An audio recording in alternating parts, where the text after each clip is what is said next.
that, you know, so there is time for HellRaisers to practice this, although they do have the factor that they have a brand new player who's just jumped in, so you know, he's going to have a limited time to practice with the team should they have practiced strats for this map. And it's so cool that he gets now the spotlight, because basically now he's joined, again, you know, what is considered to be potentially one of the best teams in the world. And so he gets that spotlight now, like never before. You're never going to get looked at or scrupulated quite, you know, as if you were playing for a team like HellRaisers. So it's going to be interesting to see how this goes. We jump into the knife round, and you know, it almost still feels like a bit of novelty that they can knife around a fountain. Where do you? Nice. Yeah, where do you? I was going to say, where do you even knife on overpass? I'd go for the, you know, the balloons. I guess I like that vibe. The fountain has nice settings, so you know, we can take that. Fifflaren, the only guy. Oh, Fiffy, please, Angel.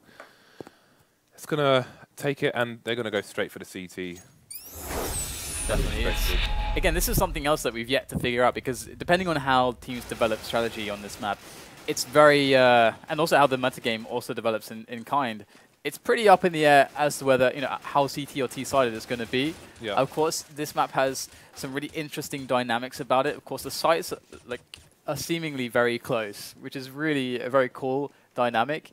And both the bomb sites, at least from the gameplay that I saw at ESL1, it has like a lot of exciting stuff. We had some cool moments. I think everyone remembers the Olafmeister defuse whilst he was burning. Well, now it's been graffitied onto the map. Yeah. So you can find that on the bomb site itself, which is pretty cool. That is awesome.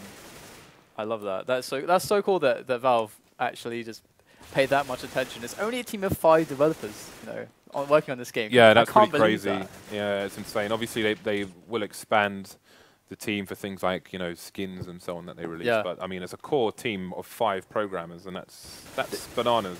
They must be working so efficiently. I would love to just go in there and just watch them do their thing and be like, okay, how do you organize yourselves? How do you get so much done with so little, yeah, I mean, so few people? That priority list must be huge, you know. Because also, despite the fact that they don't really talk too much about like directly to the community, they are very present in the community. So that's really, really cool. And it's always very obvious as well, because of every update, you know, we see the result of, you know, something is blowing up in the community. Like there's a huge debate on whether it's like a weapon balance, you know, notably the CZ. And I feel actually that they made a really good call with that. That was definitely kind of the change I wanted to see. So I'm happy about the CZ change. How do you feel about it? I thought it was an excellent improvement from the situation. I was speaking to Henry G, and he thought that it should be $650, and they made it $500, but also changed the slot, because my view on how it was previously was it was the same cost as the P250, had the same bullet stats, but you could spray people down with it, so it didn't make any sense that it cost the same, because, you know, it was basically, it was like an assault rifle basically. Yeah. So definitely that the cost increase made a hell of a lot of difference for me. And we're going to be jumping into the pistol round now, so both teams ready to go, and it's going to be really interesting to see what these teams have in store for us here. NiP, of course, the winners of ESL1. And we've got HellRaisers with their new man in the place of Adren. It's simple. So you can see Kucher jumping up and down and getting some information there. But it's good to see that the place next to him was wooden, so, you know, he can get wall banged for peeking as well. So I like the balance that's been put into place there. The Terror seems to be just holding around the lower connector at the moment. Lower tunnels connector going towards Squeaky, which leads to the B-bomb site. Bomb is hanging around behind them. Dosia peeking canal here. And NiP slowly advancing to the B-bomb site, which tends to be favoured. It's a shorter route than the A-bomb site. Nice pick there from Forrest onto Dosia. So got their way in onto the bomb site now, but Kucher will drop that bomb and cause quite the amount of chaos here for NiP as they try to remedy the situation. We go to a 3-on-2 situation now with Markelov and Kucher left alive. The bomb in a very terrible position. Yeah, awkward to say the least. And you know, NiP, they're just going to clutch it away with the pistoling. You know, and it ends as so many pistol rounds do, and just a flurry of bullets here and there, just everyone charging each other down. And NiP do get the first round. Yeah, it was a bit of a... It reminded me of like a chessboard there on the bomb site, where it's kind of cut in half and people were trying to breach into the other half and heads were getting popped and so on. But NiP do take the first round, and it's going to be a pretty much a full eco from the CT. They're going the wrong way, James. Stack, yeah, they're going the less favoured way, and all the T is going to stay together and slowly breach the B-bomb site here. Now, I'm curious to see, I mean, Overpass is a really new map, and it has had some changes since we last saw it. in competitive play. So I'm wondering what site holds are like, and retakes from CTs, etc. I think we're going to see a lot of evolving strats in these coming months. I believe this is going to be in the SLTV League as well, which they recently announced. So we're going to see a hell of a lot of overpowers in the future. And maybe also in the future some Tusken? Maybe Tusken released? Yeah, in the distant future maybe, because it looks like a source map at the moment. Indeed, and it looks like pretty easy cleanup here. They only lost 2 players, did NiP on this Santi-Eco. Angel has managed to grab an AK though, so if he can... See what he's able to accomplish here. Get something to kill, that would be pretty devastating here. And he barely doesn't kill Fifflaren, only 4 points of health. That would have actually been quite a big deal, because if you look at the money now, I mean, it's not really about winning the rounds, it's about keeping them kind of honest and keeping their options a little bit, obscure, basically, not them having the situation where they can just buy willy-nilly and not care if they lose a round because they can keep buying and so on. You've got to keep their economy down, and so it's a shame that they weren't able to get that extra kill there. 150. Yeah, important to note as well, he had 4 HP left, but he had 74 armor, so he doesn't need to rebuy his armor whatsoever, unless it goes below, say, 40, because I think the max you can lose in any round is actually 40 armor, so it's worth noting. Saves a bit of money there as well. Here comes the push onto the B site, and it looks like NiP undetected thus far, and once again HellRaisers on their eco kind of go the wrong way to begin with, but they are wrapping around both sides here, so this could work out for them if they find the shots very quickly. Fifflaren going to discard 2 players, make that a 3rd, and Kucher is the last man to stand right there, and he's going to get taken down with ease, and it was such a clean round there for NiP. Their bank is going to be feeling very nice. Looking good so far for the guys who've put all their skins on NiP, but it is the buy round here, first buy round for both teams, so we'll see what kind of strats we have here from HellRaisers. Simple going for the AWP, so it'll be interesting to see where he takes that. So a quick look here. Looks like they are actually, looks like NiP are kind of biasing towards B once again here, and let's see how this actually works out. Simple's pushed all the way through toilets into near birthday party area, so HellRaisers looking to close down the kind of approach to A with one guy, in a similar way to how Virtus.pro have one guy of an AWP on cache, it seems. But obviously they do need to look out for the connector area from lower tunnels to the toilets area, so they had a second person there, but they've put 3 people stack on the, well, 2 people stack on the B bomb site now, and 1 just staying around A. Yeah, just trying to work those picks right now, just keeping the pace down low as they know the buy came out from HellRaisers, just testing their defense, seeing how it actually pans out when they have the money.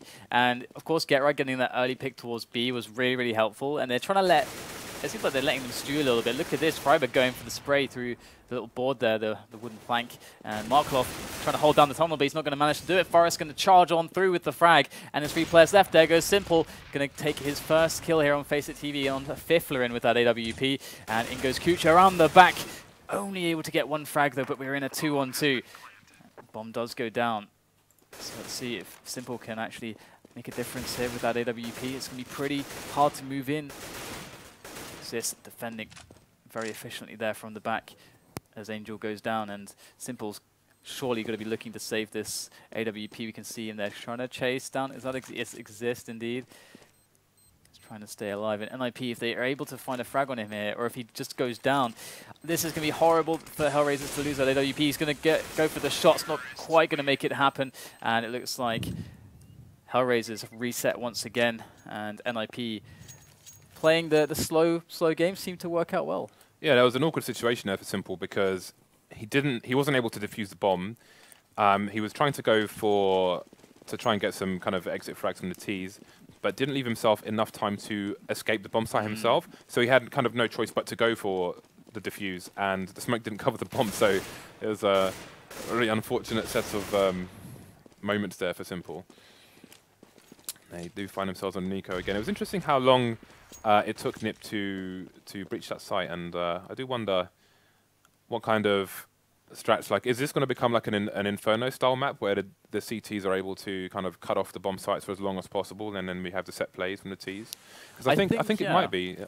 I think you're on something there. I think there are a lot of similar situations because Inferno is characterized by its like hard to breach angles where you have to have like good coordination and nades to get through. It's not like open like Dust 2 is, for example, but It looks like NiP going for that B play once again here and slowly making their way across. And again, you know, HellRaisers, they are giving up B to just kind of wrap around from the A side towards B. And that they've been doing this on every single eco, actually. And we do see, you know, the Deagles coming out and Xizt there as well. Probably just, like, oh, actually getting a frag onto Fifflaren there. If he can pick up the weapon, might be able to grab another couple kills, but get right with it. One single bit of spray there, takes down 2 players, grabs himself the 3k, and there is the 4th as well. All gunned down. NiP with 5 rounds to the 0 of HellRaisers, but HellRaisers, they're definitely not out of this game yet. We've only really seen like 1 proper buy round for them. Here is going to be number 2, with Simple picking up that AWP once again.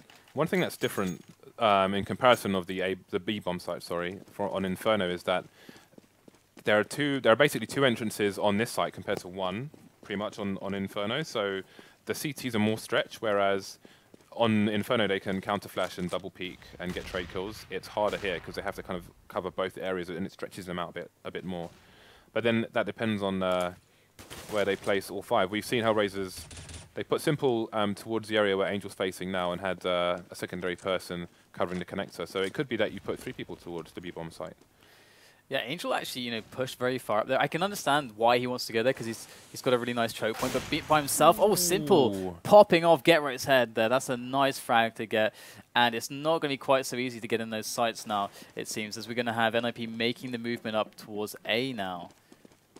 So let's see. Or actually, they're kind of holding towards mid right now. They're keeping their options open, and you can see HellRaisers are trying to reposition themselves. They haven't lost anybody yet, so they're still on a pretty good setup, but they're all the way pushed back on the sites now. No one in a forward position to scout anything out, and NiP slowly creeping their way forwards. Look at this, Xizt going to show us some molly tech, perhaps. Or perhaps not, just teasing us there. Angel ready with the counter flashes, which is always a good sign from CTs. And here comes the Molotov there from Xizt now. And in they go onto the A bomb site. First proper play from NiP on this bomb site. Let's see how HellRaisers are able to hold it. Able to get 3 frags, opening up there, dropping the bomb. It looks very dire for NiP indeed. Just Forest left alive. And HellRaisers, they've done it. Very, very clean round. And NiP were struggling to find a way in. And, you know, losing a man early. And they just couldn't quite make it work on the end A play. It does seem like B is generally a very strong option for them. Yeah, this again, we saw there was an issue for NiP on that round where they didn't have a bomb push for the longest time. They had the bomb was basically in upper tunnels just in front of T-spawn, and the remaining, once they lost a player, the remaining guys were basically up towards A. They had no map control towards B, so they would have had no idea where the CTs were, etc. So again, it was another late push from NiP, and you know, going back to that Inferno style, we'll see if that prevails long term. But for the moment, that seems to be the way forward as all the teams find their way around overpass here. And again, NiP trying to get their way up around the tunnels area to try to maybe find a pick towards B. Open up that B play that's been working out so well for them. Thus far, though, they're yet to find any ground. Dosia with some nice little jumping in that spot over the railings to try to see if he can spot anybody. That is a pretty epic spot.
again, if you were watching the mini-map while that map was happening, around 40 seconds left, and NiP had to basically have their entire team commit to 1 bomb site. So it seems that at the moment, at least, you know, there are there aren't that many options for the T's to rotate from one bomb site to the other. They pretty much, if they don't get an early pick from an overextending CT, then they have to pretty much commit to one bomb site fairly quickly. And it was nice strats there from the CTs to get the Molotov down to try and kill the guy planting the bomb. Maybe a little bit too late, but I'd like to see some kind of combination of a Molotov and a grenade, because if the grenade lands, then the guy's going to have about 70 to 50 HP, and then he's probably going to die before he plants the bomb. I kind of like that movement we saw there from HellRaisers. They actually pushed really far up into the map all together. So they had loads of options for, to keep the trade kills alive, to make some risky plays safe and all that.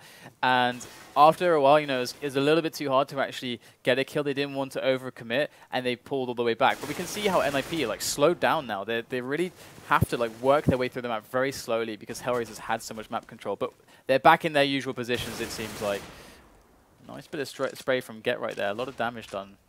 Again, 40 seconds, and look where the bomb is. It's still around T spawn, trying to decide where they're going to go. Again, it's going to be a B committal here from the T, so we'll see if or when Angel rotates to the B bomb site. So they are readying themselves to go in once again. Nade's coming over, 30 seconds left on the clock, even less than that. And HellRaisers should figure out what's happening. Here comes Simple, coming around the corner. Missing the first shot. NiP going to get themselves a position on the site. The frag onto Kucher. The bomb surely to go down soon after this. Oh, Friberg taking down another one. Bombs on the floor. Forrest with a double as well, and Simple is left alone. No friends by his side. Has to turn tail and run. Keep that AWP alive. And maybe he could get a sneaky one, though. They're coming for him. Look at that. They're going crazy. They're like hungry dogs. It's like Resident Evil now. Simple is just trying to keep it cool right now, but here they charge up the stairs. He gets the first kill. Simple looking good to stay alive just now. And here comes one around the corner. Fifflaren will do the damage right there to Simple to take him out. And HellRaisers, they are struggling. They're having some great rounds, but it feels like just right at the end they can't clinch it through. Yeah, again, that was one that the clock's running down. So last round it was 40 seconds. This time they were breaching with 25 seconds on the clock, and I really thought, the bomb planter died and dropped the bomb, and I thought they were really in trouble there, but they managed to get a lot of frags in quick succession there, which forced Simple to retreat, and was really unfortunate for HellRaisers. But we can see it's hard for the T's to get into the site in the first place, but NiP have got the aim to clear the site with a few seconds left. So I think they won that one by the skin of their teeth, because if they don't get those frags, the bomb doesn't go down. Yeah, definitely. They got in really fast, and there wasn't a shot onto anyone. I think there was one AWP shot, but it was missed. So that's 5 men on the site now. You don't really get another chance. You got to hit the first shot with AWP to really do the damage, and that's the nature of the beast, really, when it comes to AWPing, I got to say.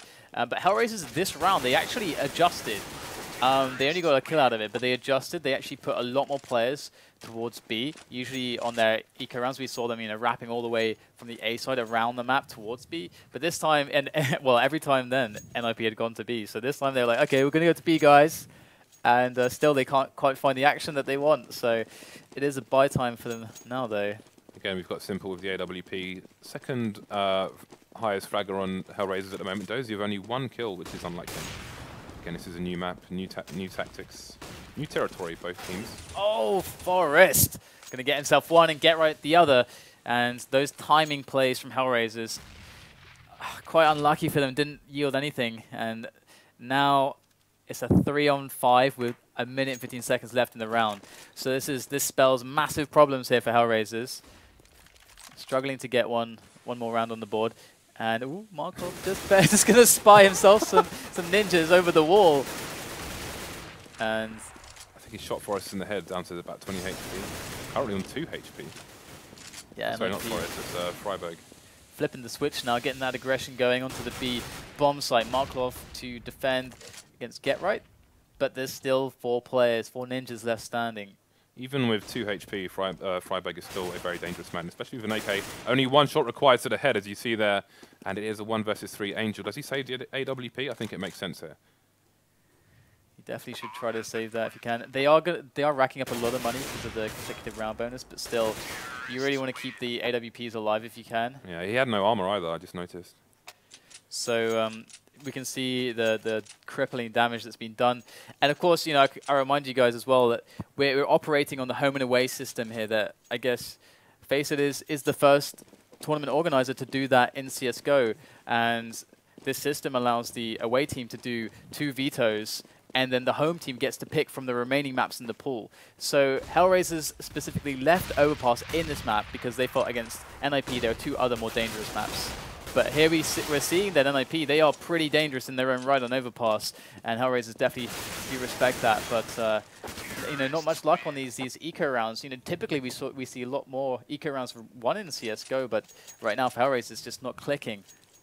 Yeah, I just think because it's a new map, we just need a lot more data to kind of work out how things should be. And we have Xizt with the AWP here, so I'm curious to see where he's going to take this, possibly to Upper Park or maybe even Lower Park from Fountain or Party area. Indeed, he's going to Lower Tunnels actually, which also makes sense, as long as he makes the shot. But no one's going to contest this area at the moment, so he's going to be biding his time.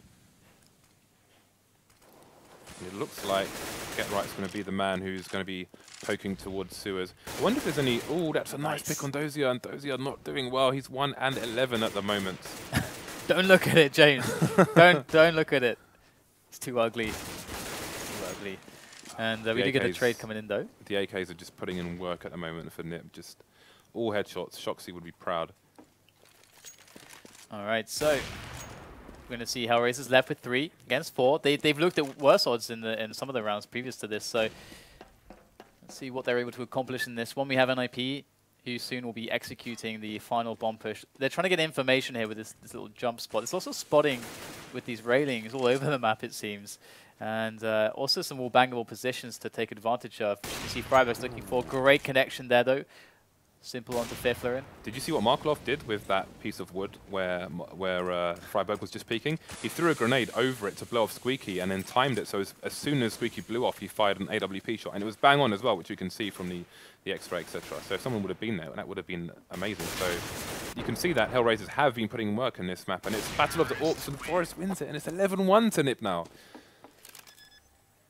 Very sad times here for HellRaisers. Yeah, you have to wonder though. I mean, I think it's going to be easier for them to, ignoring the score, I think it's going to be easier for them to play the T side than the CT side. You know, at this stage of the map, I think being the aggressor is going to be easier because for CT holds, you need the kind of tried and tested approach more than on the T side, I think. It's also a lot about like deducing exactly what's happening, and to do that you need experience to do it really well, and that game sense here for HellRaisers, is it paying off now? In this round they are in a 3-on-2 situation with GetRight and Forest left alive. The bombers dropped over towards B, and we've got HellRaisers just swarming it now. They've got good positions around this bomb site. Together they should be able to take down these NiP players. GetRight's left alone now. 1-on-2. It's Dosia and Angel. It almost lined up for him. I was a bit afraid there because it is GetRight after all. But it will be 11-2. So the Kaiser Sose of Counter-Strike. And it looks like HellRaisers might just be getting it. Well, they could get a little momentum for this, but the best case scenario now for them is 4 rounds, and that's still not looking too hot. But we'll have to see what they can do on the T side. Who knows what will happen? Sometimes we play Inferno, and I think it was MBK who said recently. Sometimes like. Just the way it goes, sometimes Inferno becomes incredibly T-sided, and we may see that in the other half. Oh, Friberg, you dirty dog! Great little headshot through the smoke there, and he's going to take out more players as well. HellRaisers just can't quite seem to find their feet against the ninjas there. Friberg was trying some kamikaze business right there. Self-immolation. Goodbye, my friends. Only Markelov remains. The bomb is like over towards T-spawn right now as well. So yeah, they've left it again. But it won't be needed because GetRight.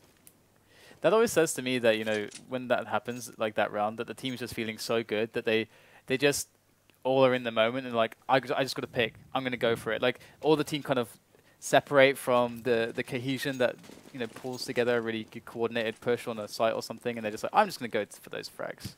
They just want to pop heads right now. Yeah. And they're doing it. Let's see who's top fragging here. We've got Forest, GetRight, Friberg.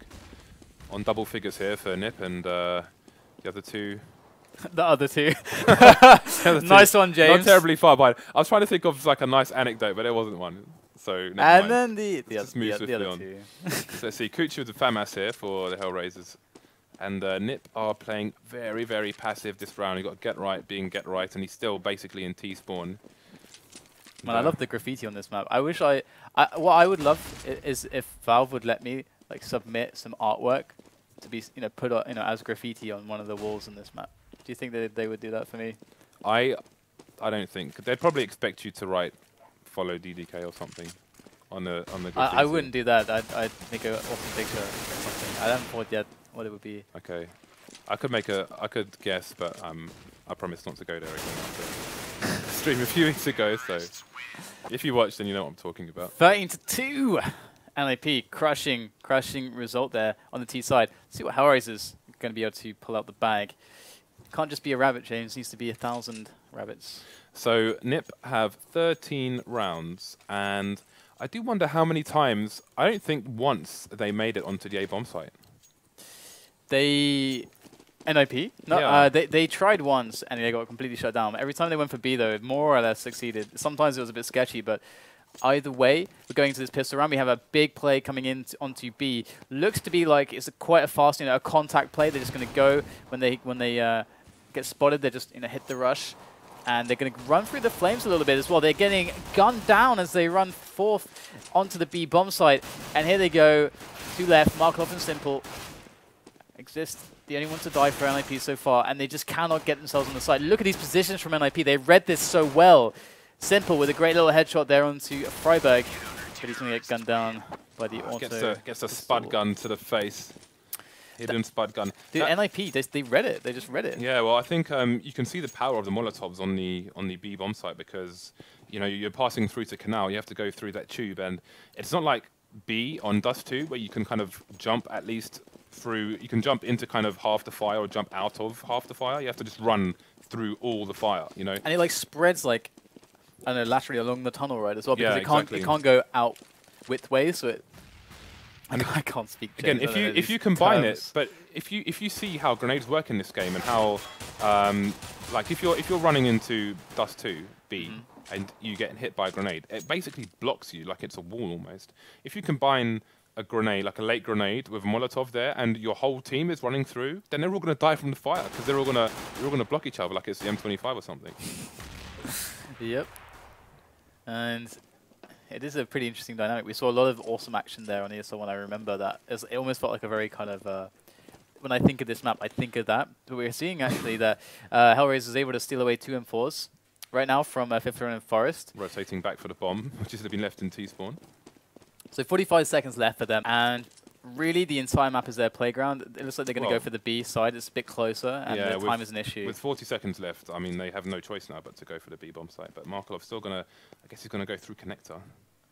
Let's see where the CTs are hanging out at the moment. I actually like how they're doing it as well, because they're just chilling. They're like, okay, we're not going to try to figure out what you're doing. We're just going to sit all the way back, because there's only 3 of us. We don't want to risk dying early.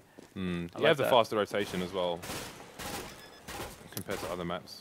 Bot does go down here for HellRaisers, but I feel like NiP, they're okay with that. They want to attack this together as 3, and so that is what they're waiting for here. They're trying to, just bide their time. Good little pick off there from Xizt. Get Right chiming in from behind as well. Friberg as well. This coordination from the ninjas is too much for HellRaisers to handle. With Kucher left alive, the bomb's still ticking. Cannot win the 1-on-1 against Get Right, and that's going to be the round there for NiP as they go 15-2. And this debut match here for Simple is definitely not going quite so well, but it's what the hell? It's overpass. It's overpass. Yeah, it's a new map.